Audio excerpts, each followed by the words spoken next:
Hello, welcome to Arcade Couch, the best place to chill with your friends and get your gaming goodness every Monday. My name's Tom Blank. Joining me on the couch this week, Ashley Hopley.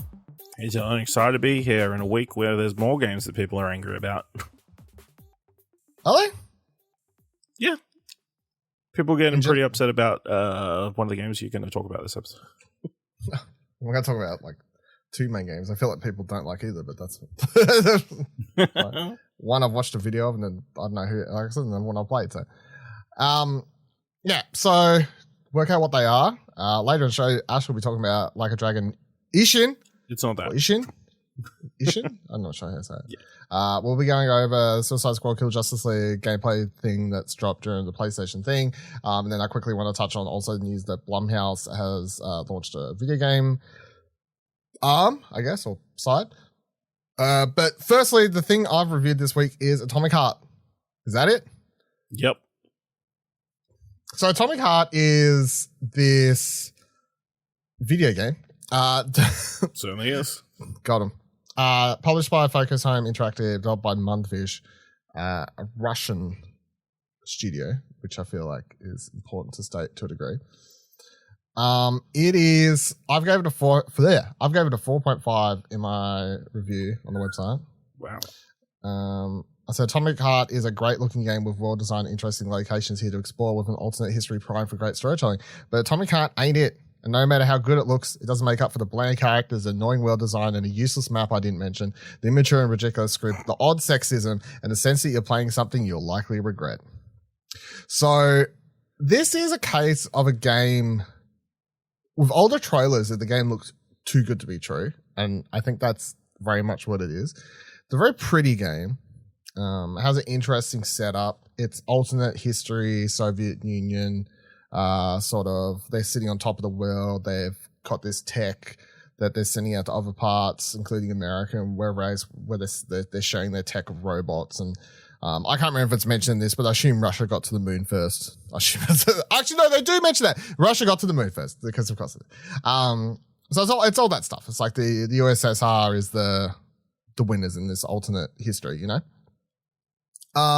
But then you're sort of playing as this soldier. I can't remember his name. It doesn't really matter. He's a fucking terrible character.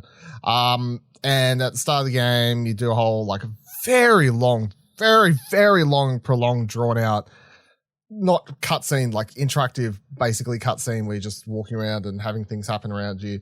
And then eventually shit goes haywire and all these robots in this test facility area begin turning on people and killing humans. And the story is basically that you've got all the big politicians and stuff that are trying to keep it hush-hush, and you're trying to get in there and stop the problem before anyone could find out, because if the world found out that the robots that they've been selling the whole world can actually kill people, then it'll, you know, who knows what, that could start a war.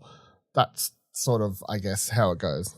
The thing I talk about in my review for this one is that, like, it's like subject matter wise, there's a lot that you could do that's interesting here, but the game is very much like, is communism bad or is it good? Like, is Soviet Union good or bad? Like, it's very like sort of open-ended questions or very straight to the point, surface level stuff that isn't super interesting, which I found super interesting. And again, had to mention in the review that Mundfish is one of these developers that did tweet out at some point when and said, like, we don't do politics in our games and stuff, which is, I think, I fucking hate I hate the statement so much when your game is literally about politics and you're like, we don't do politics. I'm like, I don't know if you know what you're talking about, but anyway, but it's just the game is so mundane. It looks so good and like at times has these big action set pieces, but it's just so fucking boring for the most part. You have the first couple hours, I would say, is the best part, when it's sort of like a survival horror. You only have one weapon. You're sort of the main plot at the start is you've like crash landed in this facility and stuff, and you're trying to find a weapon. You're trying to get your arsehole up so you can kick all those robots' asses and stuff like that. But you're creeping around. If one robot shows up, it's sort of, you know, they could kill you. Like you've got a pole and you're sort of having to dodge and weave and like time your attacks right and stuff like that. And it's sort of engaging at that part. But then as the game gets along and you start having all these weapons thrown at you and whatever else, it then just becomes everything's a bullet sponge and whatever else. You also get these powers. So the game is very heavily or inspired by BioShock. The game wants to be BioShock very badly. You've got these powers where you can like freeze things in one hand and shoot them in the other, or burn things or shock things or whatever. They're kind of like the atom powers. Atom? I forget what they're called now. That are in the BioShock franchise, but I can't remember what they're called in this. Again, I don't really care. Oh, it's polymer tech. It's like this technology that's been invented by the lead scientist behind all of the Soviet Union's greatest inventions. And he's like invented this thing that can stick on your mind and help or insert into you and help get you these other powers and stuff like that. The other couple things worth pointing out is that there's like a weird amount of sexism, like just odd shit happening in this game. So there's a robot you talk to upgrade your weapons, and it is always like the horniest thing and in a very weird way. Like in a way that only I think a 12-year-old would find funny. Like you go to talk to this robot, you just want to upgrade your guns, and this robot's like, oh, I only like it when you stick it in me, and all these like just, you're like, fuck. Like at one point I just muted TV because it's just yapping on. I'm looking in the menu trying to just like work out what I want to spend my loot that I've got from looking around in shelvings and stuff like that to figure out what I want to spend it on, or what gun I want to upgrade. And meanwhile, I've got this thing in the back of my ear just going on about doing all these like semi-pornographic descriptions of how I'm going to stick ammo in it and whatever else. I was like, Jesus Christ, shut the fuck up. And then the two main characters that you see on the box art and everything are these, and there's a fucking hilarious tweet that I've seen going around with, but it's these two, like they're the ballerina characters. They're sort of faceless robots that sidekicks to one of the main guys. They have like the most prolonged, ridiculous sort of camera hanging on their ass sequence for no reason. When they have to stick a key, they have a key come out of them that they use to unlock things. Of course, the key doesn't come out of their arm; it comes out of their feet, and they have to like arch fully back over, like in these weird positions to stick them into things. It's odd. It's very weird. I guess you wouldn't think it would be in his feet. I mean, that's it's fucking weird, but I saw that there was that great tweet I saw going around today where someone had tweeted, oh, the bravery of these developers to create two robot characters that are more realistic females than any of these PlayStation characters. Had a picture of like Aloy and what the fuck from Returnal and all this Ellie and all these things. And I was just like, they've just got boobs. Like they've got a big boobs, big butt, and no face. No that's clothes. That's a woman. Like that's what we want. That's what we want. Yeah. So that's odd. And one thing I make sure to point out in my review too, because I couldn't help but think about it, and it's weird that I think other people are just seemingly reviewing this about having the same thoughts, because I don't like. It's just weird. Like you play the game. This is a Russian developer who said they don't do politics in the game. It's the plot gets into the territory of the Soviet Union invading other countries. We don't do politics, but imagine if Russia was the best country in the world. Yeah. And it's just hard to ignore real world politics. Like you're playing the game and all these plot things are happening. And I'm like, okay, this is sort of crazy. Like this game's coming out. It's selling really well, even if the reviews are going to be mediocre and mixed or whatever. Is it selling well? Let me put it back. I don't know if it's selling well. It's doing well on social media. Like it was trending for several days and whatever else. So I don't know if usually that translates to is that because they dumped it on Game Pass? Yeah, I think that definitely helped. Yeah, for sure. So, which they would have got paid for, but yeah, it's just odd to be playing this with these are plot points and whatever else. And and I mentioned how in my review how you've got Ukrainian developers like Frogware's just like having to delay their upcoming Sherlock game because their country's being still fucking attacked by Russia, who's invading it. So, I know there's nothing really people want to get into this whole, just review the game. Fucking, is it good or bad? Gameplay good, bad. Shoot thing, boom. Like, look, if you want me to do that sort of review, you shoot thing, it goes boom. 10 out of 10. I don't know. Like, when I aim down the sights. Yeah. The bullet goes there. It does the thing. Yeah, I don't know. And look, it's not even if that was taken, like if I didn't know who developed it, I would still give it a really low score. Like the score would be the same. None of that has anything to do with the 4.5. But I definitely feel like it was something that was on my mind while playing it. Yeah. The 4.5 is the game is just very fucking mediocre. And I fucking, when it was over, I was like, thank God I'm done with this game, which I haven't had for a while. At least you finished it. Yeah, I did finish it. What was the one that you didn't finish that you're the Pathless? What was it? The Pathless, was it? Or something like that? No, I finished that. I love that. That was good shit. It was a similar game though. Can't remember. There was something I really didn't like. Oh, it's the fucking bird one. Falcon Air. No. Something like that. It was an Xbox game. Falconeer? Xbox launch game. I played like 4 or 5 hours and I was like, I played enough and I reviewed it. And then you got angry. Even though I'm pretty sure there's people who review games without playing them. So my bar's like pretty high, like pretty. That doesn't sound plausible. The really good thing about the only really good shout out, the good thing about this game that I would be like, yeah, this is the one sort of golden nugget to come out of it, is that the soundtrack is killer. So the soundtrack's done by Mick Gordon, of course, most famous for doing the Doom soundtrack, and you could say Doom Eternal, but even though that's like sort of up for the debate at this point, and he would tell you that, of course, he had that whole thing where he said his music was basically fucked with, and anyway, the songs in this are fucking bangers, especially the boss battle music that kicks in. That's the most Doomish. So the few boss battles when these big like sort of mechanical things like show up and you have to show them down, and suddenly the guitar's like like proper Doom sounding shit. It's really cool. So please enjoy the music, because Mick donated his entire fee to the Red Cross in support of Ukraine. So I don't feel bad saying the music's killer at all for that. So, but that's Atomic Heart. The How reviews, many points though, did it get for the music? Oh, probably 1. Okay. I mean, I don't think that's how. Just to clarify, that's not how I do review scores. No, take 1 point off for this, but 1 point for this. Music sucked, would have been lower. Probably a 4. Probably. I don't really think about it that way, but like, yeah, maybe if music was shit too, then maybe a 4. I don't feel like it's, and maybe it's still just been a 4.5. I don't know. Because the thing is, like, there are times where like the guns feel good at times. It's just like everything's just like, but the combat isn't fun, even though the guns feel good. I guess is the thing, you know, like the shooty bang bang shotgun feels good, but combat is very drawn out, consistently boring.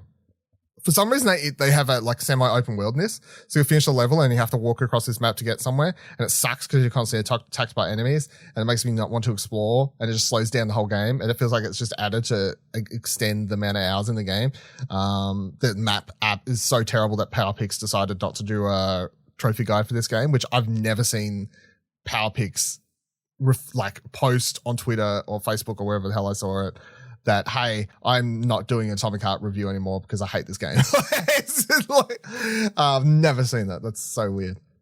Yeah, so I'll look, if you want to try it out and you got Xbox Game Pass, I'm not going to say don't. Like, if you like it, you like it, cool for you. But yeah, for me, this was a bit of it's just fucking, it's a weird game. It is a very, very weird game.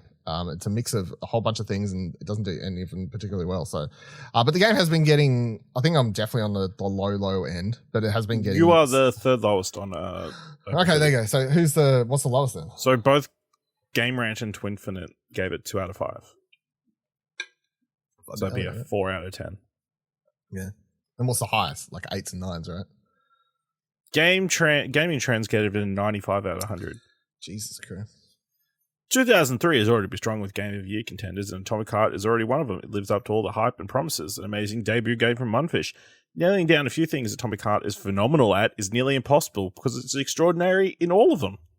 This isn't just my favorite game of the year. It might be one of my favorites of the decade. Wow, okay. Yeah. Well, opinions are your opinion, but that's just funny to me how I'm pretty sure that review quote is literally the opposite of everything I just said. Yeah, so it's sitting at 74 on OpenCritic. 53% critics recommend. Wow, okay, above half. So there you go. I would not recommend. This is where I fall on Atomic Heart. So, Yeah, and I nearly forgot to say it because I just want to wipe it from my memory. The protagonist is the worst protagonist I think I've had. So this is Forspoken. This is what people who are. This is what all the people who just hated Forspoken's character because she was a woman of color. This is exactly this is what they're talking about. Jensen Ackles, is it? No, like he just did the live action like trailer for the game. It's voiced by someone I don't even know, but the main character is a straight white man, so it's just the worst fucking character I've ever played in my life. It's worse than Duke Nukem. Like, and that's a pretty just straight up Duke Nukem. Fucking the last one. Maybe I was just like, oh my God. So he spends the whole game, he has like a little mechanical thing he can talk to in his hand, right? His little robot pal thing. Like a bracelet? No, not a bracelet. It's something else. I don't know. It's in his actual palm, so I don't really know how to. But oh my God. And I posted that clip on Twitter, so check that out if you want. Just, he has this catchphrase in the game where he says like, fucking something critters. Like, I don't even remember, but it drives me out the wall. But you walk into a room and he's like, critters, how to fucking shit, fuck, how to fucking get out of this fucking shit place. And it's just the most try hard, dumbass dialogue, I think. And that's just one of many examples of it consistently sounding so bad. Are you clicking on this clip now? Have you not seen my post? Crispy fucking. Yeah. So his thing is crispy critters. For some reason he says that. I don't know why, but he says it the whole game. He'll be like, crispy fucking critters. Like, it's fucking driving. Crispy critters. How the fucking shit fuck do I get out of this fucking place? Hole in the ground or something? Like, it's fucking tough. So yeah, so just the dialogue, the writing's terrible. The writing is absolutely terrible, to be honest. So, yeah, cool. That's Atomic Heart. I don't know what else to say. Don't play that way. Don't play that game. Ash, tell me, should I play Like a Dragon Ishin? Yeah, it's good. Let's move on. No. Yeah, so this is. I spent 15 minutes complaining about this game. At least you can give me a little bit more of that. I can give you a few minutes. Okay. Yeah, so I'm only about, 5.5 hours in to Like a Dragon Ishin. So this is a spin-off, I guess, of the Yakuza series, which is now called Like a Dragon. I will not refer to it as Yakuza from here on out. Yeah, in which you play as I guess, I don't know the exact time period, but it's definitely in the past. It's like what do you call it? The late Edo period. Late Edo, that's it, yeah. So it's right at the end of the Edo between period. 1853 and 1867. Yeah, because they got guns. They do have like pistols and that kind of stuff. So yeah, you play Ronin, I guess, swordsman, orphan, who moves to Edo, which is now It's very confusing because for some reason Japan changed the names of everything. Yeah, that's the thing. So not Tokyo, I want to say Kyoto. Another major city though is the main thing though. Yeah, major capital. To find the person who killed his father. And it seems like to do that he has to join the Yakuza. To infiltrate the Yakuza to try and find the man who killed his father. Very much like... How do you spell it? So it's Google says Edo, also romanizes Jido, Yido, or Yedo is the former name Tokyo. So EDO. They said Google says it used to be Google says it used to be Tokyo, so there you go. Yeah. It's weird. It's confused. I'll be honest, I'm still obviously the game is completely in Japanese. There's no English dub or anything, so there is an element of trying to keep track of everything. Like, I haven't played many games where it's in a foreign language, you know? Usually it's in English. So it is a bit of a learning experience. It's like, I can't hear what these random people in the corner are saying. They're speaking. I don't know what they're saying exactly because the subtitles don't pop up until you get within a certain range. But yeah, there's a lot of Japanese history going on, which is interesting, and it's definitely something that is piquing my interest into maybe looking up and reading up or watching a documentary, most likely. That's the main reason they said when they announced it was coming, it was basically because the Ghost of Tsushima did so well that they were like, hey, people may be interested in this. So yeah, and obviously we've had a spate of or we have a spate of this period games coming out still. So yeah, it's really interesting. Obviously, it plays like a Yakuza game, like a live action, like a real time action Brawler RPG. Yeah, so you're going through beating people up, having sword fights. You got 4 different stances. You can either fight as a brawler with like completely unarmed. You can fight with a katana. You can fight with a pistol, or you could. It's called Wishful Dancer, and you get to fight with a sword and a pistol at the same time. And you're sort of dancing around. That's the best one because it's like super evasive and fast moving and that kind of stuff. But obviously, it does less damage, but you don't get hit as much. Yeah, it is very enjoyable. I think the story is very interesting so far. Very deep and but then it's also got the crazy like side tangent mini games that we all know from like a Dragon series. Like I went into a building and they're running chicken races. You got to bet on the chickens to see who's gonna win.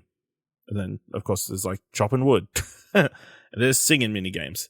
So yeah, I'm enjoying it so far. I'm finding the combat is fun. I did struggle on a boss like right before we started recording. So if you listen to Arcade Couch Between the Cushions, and you hear Dylan complaining about how he was waiting, it's because I was trying to finish this boss, and then there was a massive like 10-minute cutscene right after I finished it. I didn't want to risk not saving because I didn't want to have to do that fight again. But yeah, I'm really enjoying it. The world is it looks really good because it is like a remaster of the PS4 game. It was a PS3 PS4 game released in 2014 in Japan, never released in the West or outside of Japan. But yeah, they've remastered it. It looks really, really good. It does have like, it still shows its age a bit. There's a lot of like loading screens, even though I'm playing on a PS5. There shouldn't be any real need for loading screens. And that kind of, or like blank pauses between like going into buildings or between chapters and that kind of stuff. I will also say it does this chapter thing where after every chapter it like recaps the previous chapter, but I'm still playing. I haven't stopped. You can tell that I'm still going. Do the Netflix thing where you just skip over you don't need the recap. Like, are you still playing this game? Click here to continue. Yeah. But yeah, I'm really enjoying it so far. I think it's very fascinating. It seems like I'm just getting to the bit of like infiltrating the bad guys. Yeah, basically the Yakuza before the Yakuza, right? Or is that not? What's this mini card game where Kenny Omega's in it? I have no idea yet. You have to get to chapter 5, and I'm only up to chapter 3, I think. So, because all I know is when they announced that or whatever, they're like, "Hey, Kenny Omega's in the game." Is like a card from something else. Like, yeah, okay, good.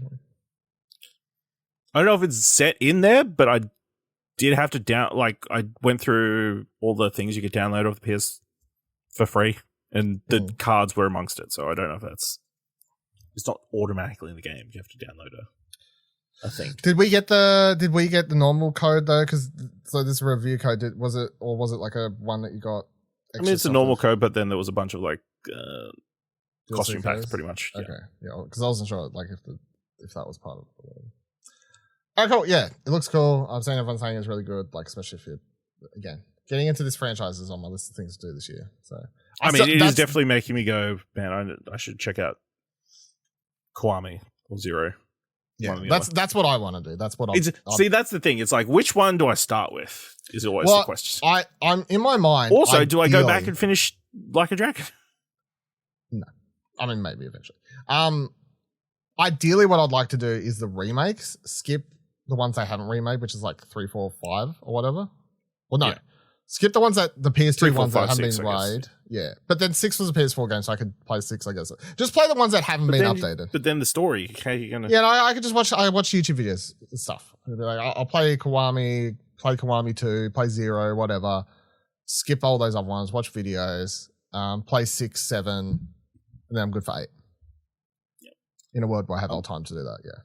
Yeah. So I'm also looking at my save file right now. It says percent complete, 2.37%. So. Yeah, but it's a massive game, like with lots of side quests and stuff. So I mean, it's just not very.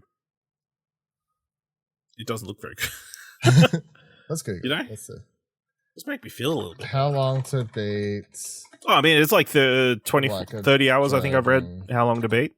But yeah, that's probably like doing 21 hours side quests and stuff. Yeah, it says 21 hours if you're just doing the main quest. So it's just doing if you're doing a little bit of fucking around, let's say 30 as a rough, which isn't that bad. I feel like 30 hours for that sort of game is like that's fine. Like, that's to be expected. Yeah, it's not super long. I feel like anything for those massive games, 30 hours, I'm like, yeah, that's okay. When they're like, when you start going like 50, 60 just to do the main quest, not even count side quests, I'm like, oh my fucking, come on, you gotta be like, oh, that's a big time thing.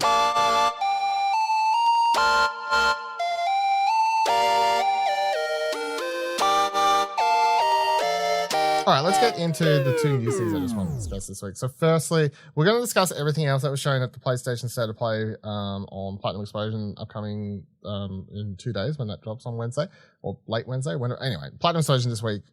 Check out all the stuff there. But just to pull this out and discuss it here because it's not really super PlayStation related. But Suicide Squad Kill Justice League got a 15-minute sort of showcase in it. Bunch of gameplay shown. Developers talking about the game, explaining what it is. This is obviously the best look we've had at the game. Answers a bunch of questions. I'm going to be completely honest. I have no desire to play this at all. I was already pretty mediocre on this. This killed any and all care I may have had for it. The main reason is, let me explain the characters in this game, Ash. You've got Deadshot. He's a guy who shoots guys. Yeah, that's the character. Yeah, totally. You got Harley Quinn, she shoots people. Yeah, Harley Quinn with guns. You got Killer Shark shoots people, and Boomerang is also shooting people. Like, come on, really? Like, why has everyone got guns? Dumb. And then I'm watching the gameplay, and all they're doing is jumping around, shooting things, shooting fucking orbs. I was like, come on, Jesus Christ! It's everything I wish this game wasn't. I'm sure you're gonna be like, no, I'm all in, aren't you? I'm still optimistic. Yeah, see. You know, I think the audit, like everybody is kind of. I've seen more people like you than I've seen people going. This is Rocksteady. Let's give them a chance. You know, haven't they earned a chance to be proven right? You know, yeah. I mean, it clearly looks like a cross between Borderlands, Outriders, those sort of games. Anthem. No. let's not go that far. But yeah, I mean, I think, you know, if the story is still fun, if it is fun to go around shooting stuff, you know, cool. Let's go have a good time. It looked like they obviously had a bunch of devs there. They looked all super enthusiastic about it. Yeah, I'm on board. It's interesting to have seen the general jumping off ship the internet has done. So when this game comes out and it's like a lot of fun, you know, you'd be eating your words. I don't feel too bad because I've never said I've been particular. I've been saying this game looks pretty mad the entire time. So for me to suddenly go, I don't care about this. I don't feel like this fits my narrative. But I was just like, why would you have King Shark not just be a melee big brute? Why is Captain Boomerang not throwing a boomerang? He is throwing boomerangs. He's shooting a fucking machine gun. It's driving me out the... Because boomerangs can't go that far. They can't go as far as bullets. You know? Did it look like he was shooting further than a boomerang would go? Yes. No, I don't think so. The only person I saw shoot long distance in this, Deadshot. Also, like, how dangerous would it be if you're throwing a bunch of boomerangs, you know, and they start coming back? You're like, fuck. That's your worry when you're trying to take on the minions. Yeah, it's like you got to be worried about boomerangs, and you've got all these teammates. Are they going to be paying attention to the boomerang arcs? You know, let's add another straight part. line. The confirmation that the game is a looter shooter, basically, where you have a gear score and all that sort of stuff. cool. Really excites Looter me. shooter is massive genre. Not really. I feel like there's one game that sticks around while others come and go and die. It's Rocksteady. It's a massive IP. I saw others say this, like, oh, they've never done us wrong. I'm like, hold on. As someone who likes Arkham Knight, yous were all saying that game was trash, and now it's they've never done us wrong. They've never done us wrong. I did find it very funny that there were tanks in this. There was tanks in this? Yes, yeah. It's like that. Yeah. Amusing. I just like how they're like, it's 5 years after the events of Arkham Knight. I'm like, what does this game have anything to do with Arkham Knight? Well, now I need to play it because I need to know what's up with Batman because Batman's in the game. You got revived. Well, actually, it's probably just Nightwing. Some shit. No, because it's voiced by Kevin Conroy. Is it? Oh yeah, true. Yeah, they did the whole trailer thing. You know, so they revived. So him. you just fake his death. Yeah. You know, gone into hiding. So many questions. I'm excited. I'm keen. Yeah, I'm gonna bring these. I mean, look, I'm not gonna buy it. I will ask PR for enough codes so that I can play co-op with you, and you can review it. Sounds fair. And if that happens, I'll play it. But otherwise, I fucking I'm the one that has to be won over on this. Because at the moment I'm not there at all. No. It's not like and you can't accuse me of being like some DC hater or stuff. I like all three of their other games. I love all three Arkham games. They're fucking some of my favorite games of all time. So it's not like I have it out for the developer. I'm just like, my brain watching this gameplay goes, well, that looks terrible. That doesn't look fun at all. This looks like every other fucking game in the world I've played. But skinned DC characters. Exactly. And you love all those.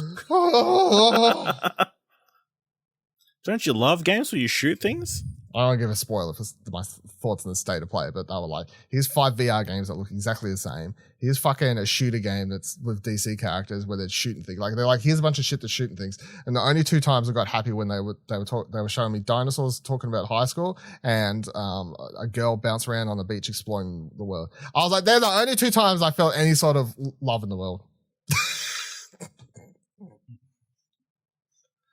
Oh, and a VR game where you blink and you find out about life. That looks. Yeah. All right. Last thing I just want to talk about this week. I think it was a tiny bit, but they mentioned other playable characters, which could be interesting down the line. That's why they've got Battle Pass. I can't wait to play as Bane, but with a gun, and I also can't wait to play as Reverse Flash. But you get to play with cool guns. You got a bang gun. There's venom everywhere. Please, Lord, why? I can't wait to play as Kite Man with a gun. That'd be cool. Polka Dot Man. You'd be much better with a gun. With a gun. Fucking ridiculous. Bloody Disgusting writes, Bloody Disgusting has learned this morning that Blumhouse, the multimedia company, is launching a new subsidiary to produce and publish video games. The company has appointed Zach Woods as president and Don Sheila Seckler, yeah, sure, as CFO of the new venture. Blumhouse Games will partner with independent game developers to bring their creative vision to life via original horror-themed games to console, PC, and mobile audiences. In the spirit of film business, Blumhouse Games will target indie-budget games below $10 million to enable innovation and pushing creative boundaries. Quote, for some time, we've been looking to build out a team to start accessing the growth opportunity in interactive media. When we sat down with Zach and Don, they articulated an approach that resonated with Blumhouse's model. We knew it was a perfect place for us to start our push into the interactive space. End quote, said Abhijani Prakash, Blumhouse president. Continuing, with their experience, sensibility, and knowledge of the gaming marketplace, Zach and Don are the ideal leaders to leverage Blumhouse's unique genre strengths into gaming. I know you don't particularly care about, obviously, horror stuff, but you've watched some Blumhouse stuff. You know that Blumhouse is probably the biggest money maker when it comes to modern horror film production companies. What do you think about? Well, they're them? the most consistent big budget horror, and producers. that with their movies never cost. Like, so they make a movie for like 10, 20 million. They get like a turnaround of like 150, 180. Like they usually have all those Conjuring movies and all the spin-offs.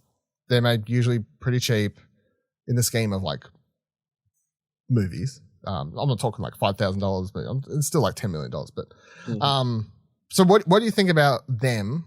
Because this is stuff we see happening. You see something like this happen every now and then, like someone from the movie business or a movie company tries to get into games, and you never really see a major success story outside of like Lucasfilm or LucasArts for a degree there.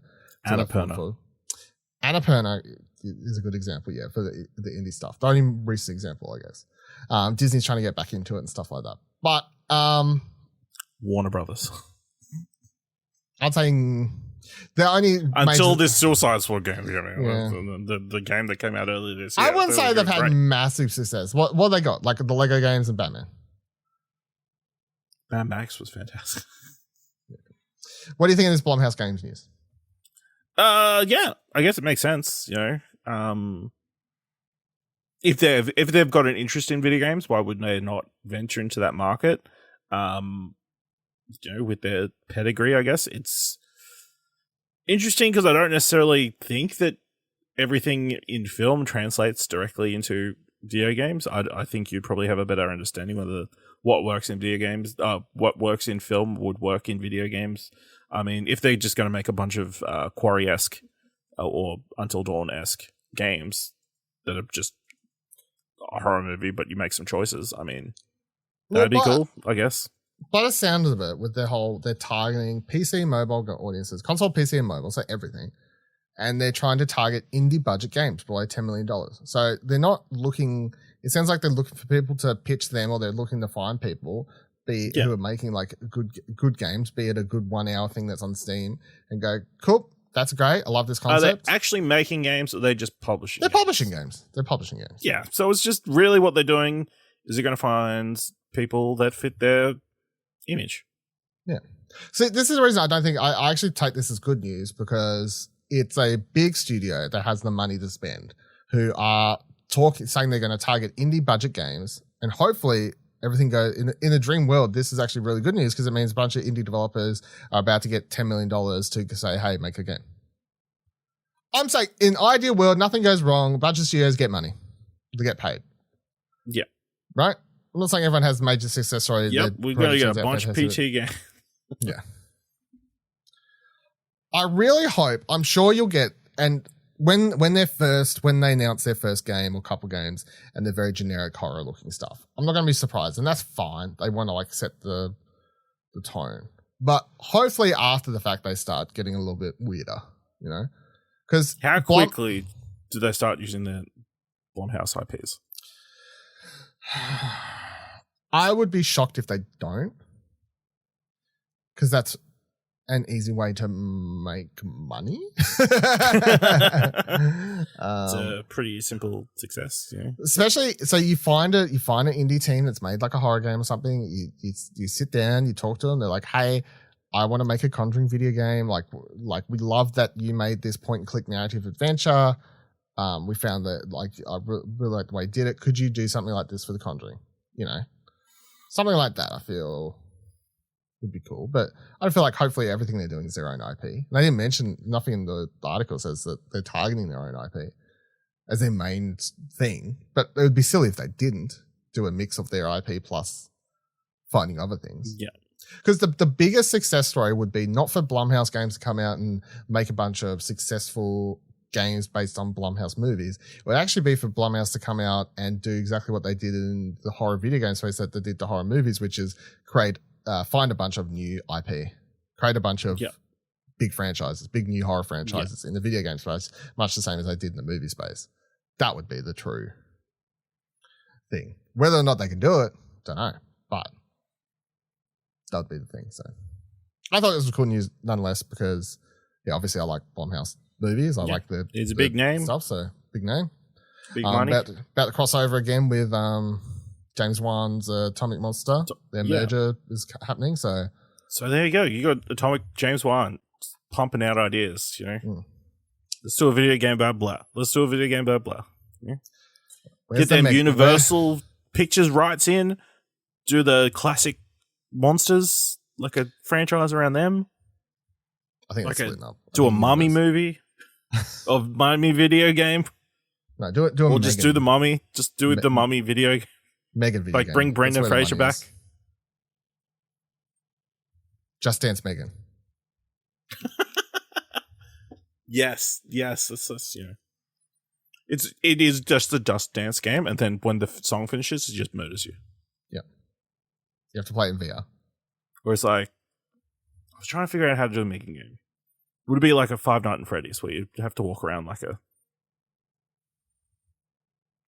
maybe her house? And then she jumps out of shit. If I was to like make it up off the spot, I would be like, and you wanted to fit it into the games universe or something, because everyone loves a shared universe. No, you know what I mean? Like everyone loves things that can be connected these days.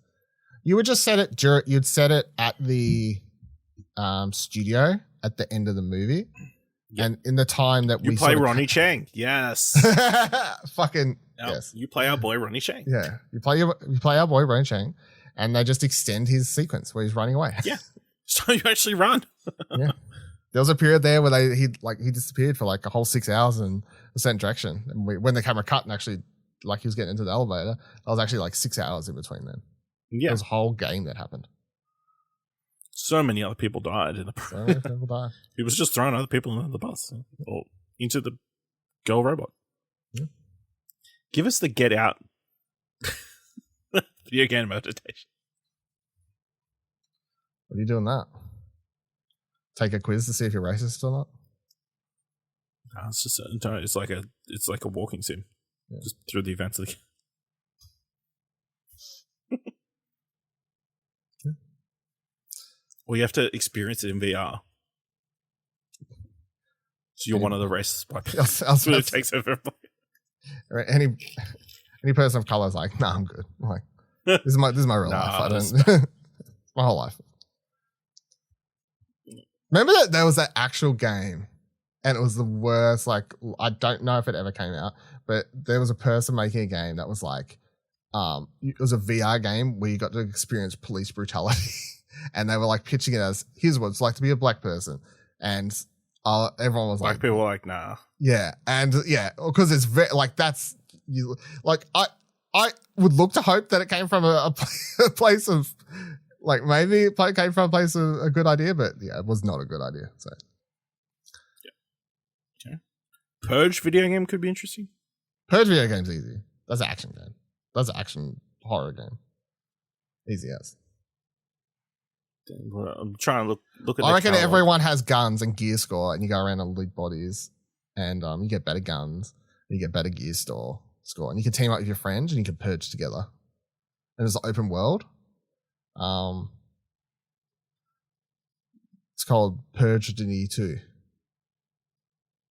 That wizard came from the moon. All right, they'll do it for. Give us the real horror game that we all want. Whiplash. That is actually a horror movie. It's just Guitar Hero, but you're getting yelled at by J.K. Simmons the whole time. You like, fucking suck! Was that on beat? Yeah.